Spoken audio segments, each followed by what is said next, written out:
Իսրայելը պատրաստվում է հարվածել Իրանի միջուկային օբյեկտներին։ Բիբիին չի կանգնեցնում նույնիսկ այն, որ Թրամփի վարչակազմը դիվանագիտական գործարքի է ձգտում Թեհրանի հետ։ Միացյալ Նահանգների նոր հետախուզական տվյալների մասին CNN-ին հայտնել են բարձրաստիճան աղբյուրները։ Նրանց պնդմամբ նման հարվածը ոչ միայն նենգ ու ամոթալի քայլ կլինի նախագահ Թրամփի նկատմամբ, այլև պայթյունավտանգ սկիզբ կդնի Մերձավոր Արևելյան տարածաշրջանի էսկալացիայի ընդլայնման համար։ Վտանգավոր կանխատեսումների ֆոնին դեռևս հստակ չէ Իսրայելի վերջնական որոշումը։ Միաժամանակ Թրամփի վարչակազմում լուրջ տարաձայնություններ կան հավանական գրոհների շուրջ։ Աղբյուրների պնդմամբ Իսրայելի քայլերը կախված են Վաշինգտոն-Թեհրան գործարքի ելքից։ Բիբին սպասում է Թրամփի որոշմանը, իսկ Իրանի հոգևոր առաջնորդը զգուշացնում է։ Խամենեին կասկածում է, որ միջուկային բանակցությունները կհանգեցնեն նոր համաձայնության, քանի որ ամերիկյան կողմը չափազանցված ու անընդունելի պահանջներ է առաջ քաշում ուրանի հարստացման հարցում։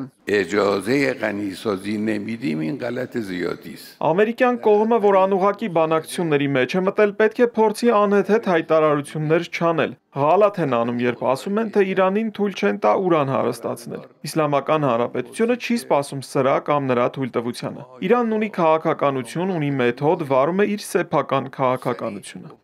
Ամերիկյան կողմը բազմիցս հայտարարել է, ցանկանում է Իրանի ճգնաժամը հաղթահարել դիվանագիտության ու երկխոսության միջոցով, սակայն կա մեկ կարմիր գիծ։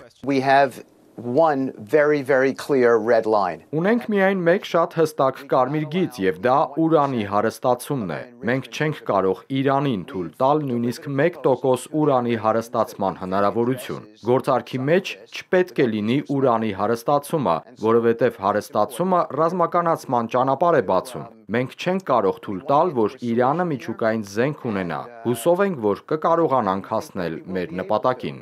Իրանի արտգործնախարար Աբբաս Արաղչին պատասխանել է Ուիթքոֆին, ընդգծելով, որ անիրատեսական սպասումները խանգարում են բանակցություններին։ Իրանում համարում են, որ ուրանի հարստացումը հնարավոր չէ կանգնեցնել։ Ուրանի հարստացումն Իրանում կշարունակվի եւ եթե անիրատեսական պահանջները կրկնվեն, բանակցությունները հաջողությամբ չեն պսակվի։ Ուրանի հարստացումը բանակցությունների առարկա չէ եւ հեղափոխության գերագույն առաջնորդը նույնպես հստակեցրել է այս հարցը։